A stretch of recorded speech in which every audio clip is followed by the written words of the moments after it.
महात्मा गांधी हो, वीर बिरसा मुंडा हो, चाहे जो भी हमारे क्रांतिकारी हैं, निर्मल महतो हो, शक्ति सुनील महतो हो, जो भी इस राज्य के लिए संघर्ष किया है, सबको इन तानाशाही रवैया से सामना करना पड़ा है। तो हम लोग भी सामना किए, लेकिन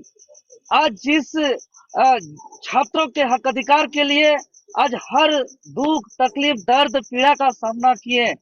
और उसको झेलते हुए आखिर देखिए माननीय हाईकोर्ट का भी हमारा फैसला आया और हमारा मांग को जायज ठहराते हुए जेएसएससी पर रोक का सुनवाई भी किया है। तो कहीं ना कहीं जब माननीय हाईकोर्ट हमारे बात को समझ रहे हैं,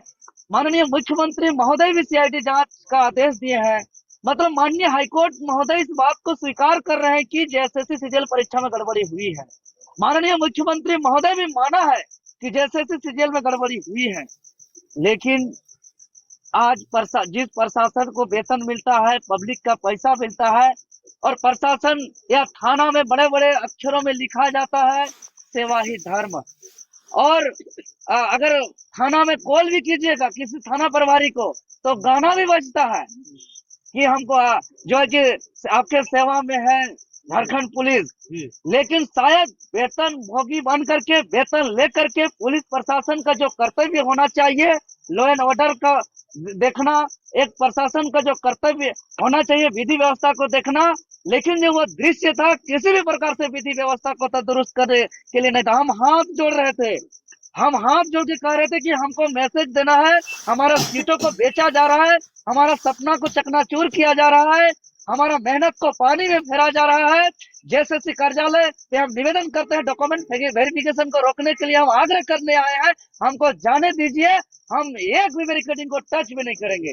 लेकिन उन्होंने हम लोग को पहुंचने नहीं दिया गया, पहले ही रोक दिया गया। फिर भी बैठ के हम लोग शांतिपूर्ण तरीके से थे। लेकिन हम मीडिया और संबंधित अधिकारी पदाधिकारी से हम कहना चाहेंगे, चूंकि वहां पे जो दृश्य था हम लोग शांतिपूर्ण तरीके से थे, वीडियो फुटेज निकाला जाए, उसमें से एक वर्दी पहने हुए पुलिस प्रशासन जो मेरे ऊपर सबसे ज्यादा लाठी चलाए हैं, नामकुम थाना के हैं, वो उकसाया है स्टूडेंट को कि खड़े हो, हंगामा करो, तुम लोग आगे बढ़ो, ऐसा उकसाने का काम किया है। उनके उकसाने से छात्र जो है कि खड़े हुए थे, नहीं तो छात्र शांतिपूर्ण तरीके से बैठे हुए हैं। वो पुलिस प्रशासन को चिन्हित करके कड़ी कार्रवाई किया जाए। जो पुलिस प्रशासन उकसाने का काम किया है वर्दी पहन करके और लॉ एंड ऑर्डर को विधि व्यवस्था का बात करते हैं। देवेंद्र का अभी आपके जो अधिवक्ता है लोअर कोर्ट से मेरी बात हुई, उन्होंने ये कहा कि देवेंद्र महतो को जो है जेल हो सकता है, वो जेल चले जाएंगे शाम तक, लेकिन शाम को ऐसी खबरें मिली कि नहीं आपको जो रिलीज किया जा रहा है कोतवाली थाना से, ऐसा क्यों? देखिए, ये चीज जो मेरे साथ ड्यूटी में अधिकारी थे, पदाधिकारी थे, उनको भी समझ में नहीं आया। लेकिन जेल जाने का चर्चा मेरे साथ ड्यूटी में रहने वाले अधिकारी पदाधिकारी सिपाही लोग भी कर रहे थे। चाहे वो थाना नामकुम थाना की बात हो, जगन्नाथपुर थाना की बात हो, चाहे कोतवाली थाना की बात हो, हर थाना में इस तरीके का चर्चा चल रहा था कि देवेंद्र नाथ महतो को चालान कर दिया गया, उनको हथवार जेल फॉरवर्ड कर दिया गया। आपके वकील साहब बोल रहे थे कि नहीं शाम तक उनको जो है कोर्ट में पेश किया जाएगा, उसके बाद हथवार जेल भेजा नहीं, यही बात हमको पेशी करने के लिए हमको बोला भी गया था जगन्नाथ थाना के लाते तो मैं